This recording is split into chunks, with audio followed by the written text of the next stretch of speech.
छत्तीसगढ़ प्रदेश दस्तावेज लेखक जन कल्याण संघ और स्टॉप विक्रेता संघ ने आज 21 अक्टूबर से अनिश्चितकालीन हड़ताल की घोषणा की। ये कदम सरकार की नई डिजिटल योजना से सुगम ऐप और एनजीडीआरएस पोर्टल के विरोध में उठाया गया, जिनसे दस्तावेज लेखकों और स्टाम्प विक्रेताओं का रोजगार खतरे में पड़ गया है। इन योजनाओं के तहत लोग बिना किसी मध्यस्थ जैसे दस्तावेज लेखक या अधिवक्ता घर बैठे रजिस्ट्री कर सकते हैं। इससे इनकी भूमिका सीमित हो गई है।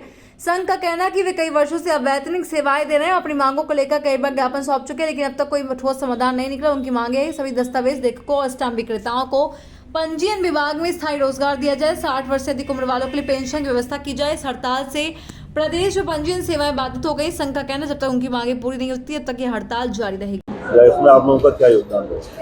देखिए, मैं तहसील कार्यालय में सबसे पहले अपना नाम बताएं। अब सबसे पहले मेरा ये परिचय है कि मैं चंद्रशेखर दास विगत 40 वर्षों से वकालत कर रहा हूँ और 24 वर्ष से मैं नोटरी का कार्य भी कर रहा हूँ। वकालत के साथ नोटरी का कार्य कर रहा हूँ और मैं अभी पिछले 12 वर्ष से तहसील कार्यालय में, जो मुझे माननीय जिला एवं सत्र न्यायाधीश के द्वारा अधिकृत किया गया है तहसील के लिए, जगदलपुर तहसील के लिए, मैं यहाँ नोटरी का कार्य संपादित कर रहा हूँ।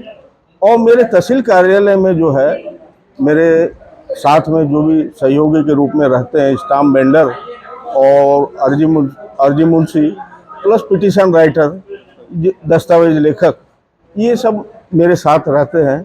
जिनको नोटरी की आवश्यकता होती है वो सब आप मुझसे करवाते हैं नोटरी, और सहायक के रूप में ये सब शासन का कार्य करते हैं।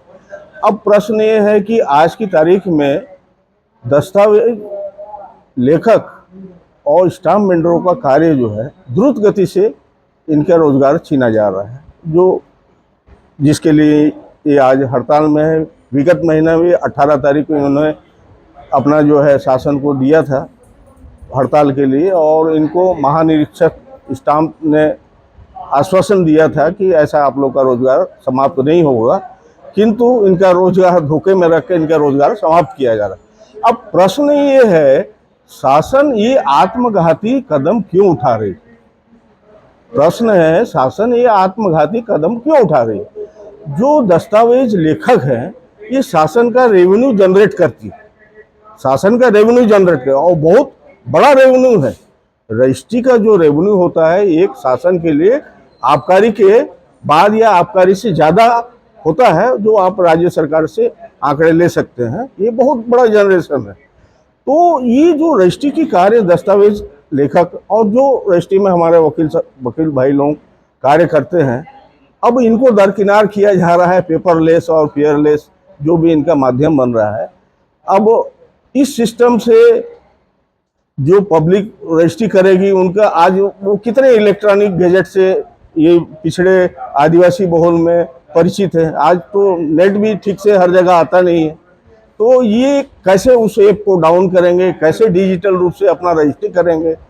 उनके सहयोग के लिए तो ये दस्तावेज लेखक थे जो शासन के द्वारा अधिकृत थे, अब इनको हटाया गया। अब वो रजिस्ट्री कैसे करेंगे?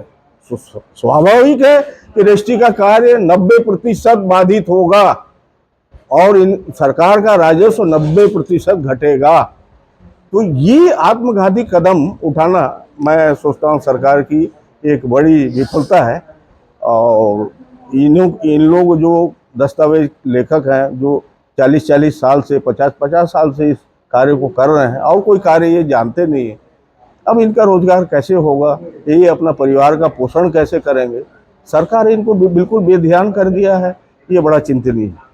तो मैं सरकार से पुनः आग्रह करूंगा कि इनके विषय में गंभीरता से विचार करें, और खुद उनका ही राजस्व समाप्त हो रहा है और राजस्व समाप्त होगा। देखिएगा आप 6 महीने में, आप देखिएगा एक आंकड़े लेके कि रजिस्ट्री से 6 महीने में ये पेपरलेस और फेयरलेस में कितने राजस्व आए शासन को। अब प्रश्न है, देखिए साहब, एक रजिस्ट्री होती है, आपने आज एक रजिस्ट्री किया, मैंने एक जमीन आज बेचा, तो जो सरकार का 9% 8% मैंने स्टाम्प ड्यूटी दिया, मेरे क्रेता के नाम से नामांतरण हो गया, वो 15 दिन के बाद नामांतरण हो गया, 15 दिन के बाद बेचा हो, 15 दिन के बाद में फिर वो 10% 9% राजस्व शुल्क दे रहा है। एक ही भूमि का 25 बार 100 बार भी अगर रजिस्ट्री होती है तो 25 बार 100 बार शासन जो है उसमें राजस्व शुल्क ले रही है। ये नहीं है कि एक बार रजिस्ट्री हो गया तो आने वाले समय में कुछ परसेंटेज कम होता चला जाए उसी भूमि का, ऐसा नहीं है। तो ये क्या है, ये किस प्रकार का उगाही है सरकार का? ये तो चिंतन सरकार नहीं करती है। ऊपर से जो राजस्व उनका बढ़ रहा था, जो इसमें संबंधित थे, उनका रोजगार को समाप्त किया जा रहा है, रोजगार बढ़ाने की जगह रोजगार घटाया जा रहा है। ये बड़ा चिंतनीय है। सरकार इसमें गंभीरता से विचार करे, यही मेरा आग्रह है सरकार से।